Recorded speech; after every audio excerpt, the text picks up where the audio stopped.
تجري من تحتهم الأنهار في جنات النعيم. Şimdi herkes son dönemde piyasanın pahalandığını, ürünlerin ciddi anlamda yükseldiğini, ciddi bir krizin olduğunu anlatıyor. Herkes bunun üzerinde konuşuyor, yazıyor. İşte herkesin gündemi bu falan. Geçenlerde bir alimden dinledim. Beni çok etkiledi kardeşler. Yani size de etkileyeceğini düşündüğüm için anlatıyorum bunu. Yusuf Kandehlevi diye bir alim var Hindistan tarafında. Hatta Hayat-ı Sahabe'yi yazan zat. Çok güzel bir kitap. Hayat-ı Sahabe'yi yazan Yusuf Kandehlevi'ye insanlar geliyorlar. Diyorlar ki üstadım, piyasa çok pahalandı. Ürünleri almaya gücümüz yetmez hale geldi. Ekmek zamlandı, su zamlandı, işte aklınıza ne geliyorsa yani. Hani tabiri caizse ya bunun duası yok mu? Bize bir yol göster falan. Alim adam meselenin özünü biliyor. Diyor ki şimdi siz boş verin onlar, beni iyi dinleyin.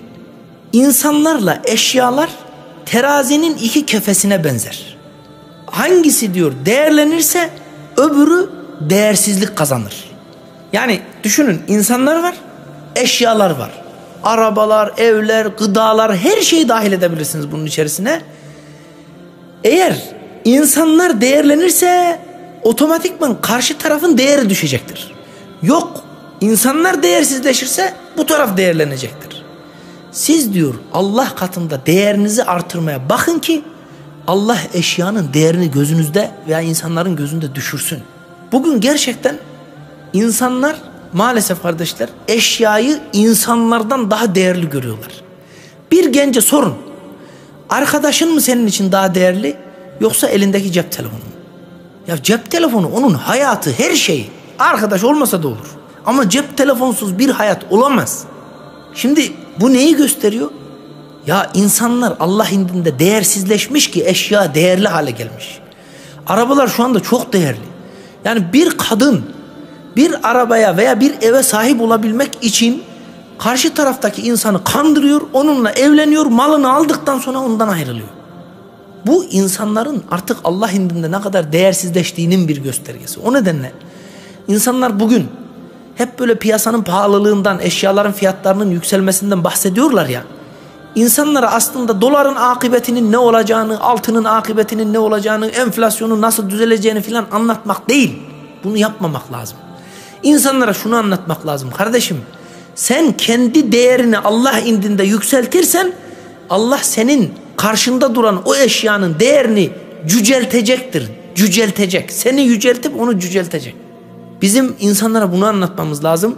İnsanların Allah katında değerlerini artırmaları gerektiğini anlatmamız lazım. Vallahi bizim Allah katında değerimiz artarsa eşyanın değeri düşecektir. Rib'i bin Amir'i hatırlayın kardeşler. Kadisiye'de Müslümanlar Rüstem'in ordusuyla karşı karşıya gelmiş ama Rüstem ne yapacağını bilmiyor. En son bir elçi gelmesini istiyor. Müslümanlar istişare ediyorlar. Rib'i bin Amir'i elçi olarak gönderiyorlar. Rib'i bin Amir de öyle komutan falan değil ha. Safların en gerisinden bir gariban Müslüman. Eşeğine biniyor. Mızrağını da alıyor eline. Varıyor Rüstem'in çadırına. Tabi askerler salmıyor. Diyorlar ki böyle giremezsin. Vallahi siz çağırdınız beni. Eğer almıyorsanız dönüp giderim diyor. Bir dakika diyorlar, dur. Hemen Rüstem'e haber edelim. Rüstem'e haber ediyorlar, çağırın gelsin diyor. Eşeğinden iniyor. Eşeği de öyle tezek kokuyor ki çok affedersiniz. Rahatsız oluyorlar. Mızrağı elinde. Tabi Rüstem daha öncesinde elçinin geleceğini bildiği için müthiş bir dizaynla çadırı döşetmiş.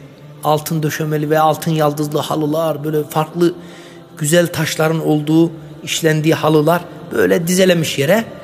Rib'i bin Amir de mızrağını alıyor, halıya soka soka geliyor Rüstem'in huzuruna. Yahu onun değeri yok onun gözünde. Varıyor, diyor ki Rüstem sen kimsin? Müslümanların komutanı mısın? Yo diyor. Komutanının sağ kolu musun? Vallahi o da değilim diyor. Peki sen kimsin? Ben Müslümanların saflarının en gerisinde savaşan bir savaşçıyım. Rüstem anlıyor mesajı. Yani niye bu adamı gönderdiler? Mesele anlaşılmıştır yani Rüstem tarafından. Ama oradaki ahmaklar anlamıyorlar. Diyor ki niye geldiniz buralara? Siz önceden bizim kendilerine ikramda bulunduğumuz, sadaka verdiğimiz Araplardınız. Eğer derdiniz gerçekten yine dünyalıksa sizin önünüze dünyalıkları açalım. Gıda, kadın, ne istiyorsanız verelim. Çekin gidin buralardan, bizimle niye savaşıyorsunuz? Diyor ki Allahu buta'athena. Bizi Allah gönderdi, biz gelmedik. Allah bizi kullara kul olmaktan çıkarıp Allah'a kulluğa yönlendirmek. Dinlerin zulmünden insanları İslam'ın adaletine çıkarmak. Dünyanın darlığından insanları ahiretin genişliğine sevk etmek. Biz bunun için geldik. Ama diyor ben bakıyorum ki sizin yaptığınız en iyi iş birbirinizi Rab edinmek. Aynen bu cümle onun. Yani etrafına bakıyor, hepsi böyle hürmet, saygı, tıpkı bir kulun Rabbine sunduğu ibadet gibi onlar ibadet ediyorlar. Sonra tekliflerini sunuyor. Diyor ki size 3 teklifimiz var. Ya iman edin, kardeşimiz olun. Bütün haklarımıza siz de sahip olacaksınız. Ya bize cizye ödeyin. Cizye öderseniz yani bir meblağ, biz onun karşılığında sizi koruruz. Ya da diyor aramızda kılıç hükmedecektir. Size 3 gün mühlet, bunu düşünün, ben gideceğim diyor.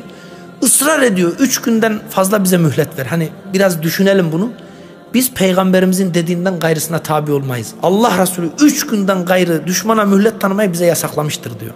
Rüstem'in de planı o anda hemen ordu isteyip hani bir hainlik yapmak yani. Ama Müslümanlar buna fırsat vermiyor. Dönüp gidiyor. Kendi aralarında konuşuyorlar tabii işte. Niye böyle bu adama değer verdin? Niye bu adamı huzuruna soktun falan. Rüstem meseleyi anlamış. Diyor ki vallahi bu adamlar çok tehlikeli. Siz bu adamları anlamadınız diyor. Bak bu adamlar dünyaya değer vermiyor. Sizin değer verdiğiniz o halıyı çiğnerek geldi adam diyor. Üstüne mızrağını sokarak geldi. Anlayın diyor. Bu adamları malla kandıramayız. Vallahi bu adamlar bizi yenecek diyor. Ve aynen de öyle oluyor. O yüzden biz dünyayı değil, dünyalıkları değil, Rabbimizin dinini yücelteceğiz. O zaman göreceksiniz vallahi dünyada, dünyalıklar da bizim ayaklarımızın altında olacak. İnsanlara bunu anlatmak lazım. Rabbim insanlara bu noktada şuur versin. Onlara dünyanın gerçek mahiyetini anlaşılır kılsın. Bize de bunu onlara güzelce anlatabilme imkanı, fırsatı versin inşallah.